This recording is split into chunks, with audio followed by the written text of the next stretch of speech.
Hey, welcome back to the Big Rand Show. As always, thank you for joining me. If you could, hit the subscribe button down below and let's get right to it. Now, today is election day here in America, and of course, millions of Americans are headed to the polls starting at roughly, I believe it's like 7 o'clock in the morning is when the polls open over there on the East Coast. And sadly, a lot of Americans just will not show up. I'm going to guess roughly, somewhere between 50 and 60% of registered voters will actually show up to vote. And that's sad because midterm elections are very important. Not only do they tend to, we tend to pick the entire House in these midterm elections. We also do, half the Senate, just about. And those senators keep seats for 6 years. And having those seats for 6 years means they will serve, possibly serve 2 presidents. So whether or not you think you can do anything to change the outcome of the current political climate, you should still vote. Because you could affect the next president as well. If there's a new president in 2020. But I understand there are some people out there that have a mistrust of the government and the political system, or they just don't believe their vote counts or their vote matters. But to those that have a distrust of the political system, you're not going to be able to trust it if you don't become part of it. You can't sit on the sidelines and wait for everyone else to make it better. If you want it better, you've got to get out there and do it yourself. You've got to make the votes. You've got to show up. And hopefully that's what most of my viewers will have done.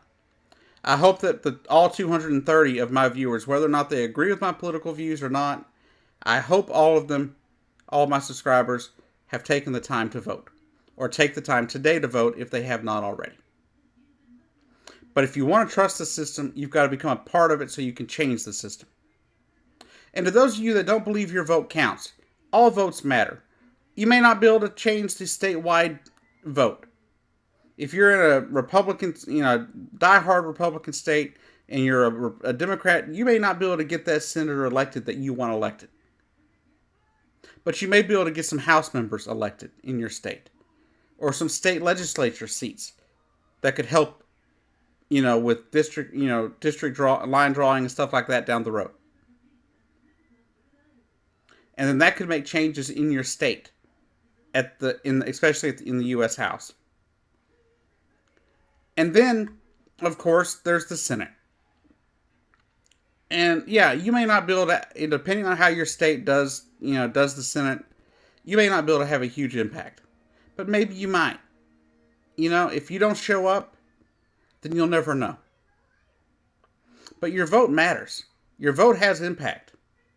Every vote that's cast is important. And I really believe all Americans should vote. So get out there, use your constitutionally given right to vote. Don't take it for granted. Get out there and show these politicians who's boss. We, the people, are the boss. If you don't like who's there, vote them out. If you like who's there, vote them in. Keep them there. Either way, Americans, get out there and vote. Let your voice be heard. And don't let anyone tell you who you have to vote for. Don't let your parents tell you who to vote for. Don't let your roommate in college tell you who you have to vote for. Just get out there and vote your heart. Vote what you believe. But I will implore you to not let bigotry and fear be what cast your vote. Don't let bigotry and fear dictate who you vote for. Make sure you follow your heart. Make sure you follow your beliefs and your heart. And at the end of the day, everything should turn out just fine in the future. Anyhow, this has been the Big Ranch Show. I've been your host, Jacob Keck. Get out there and vote.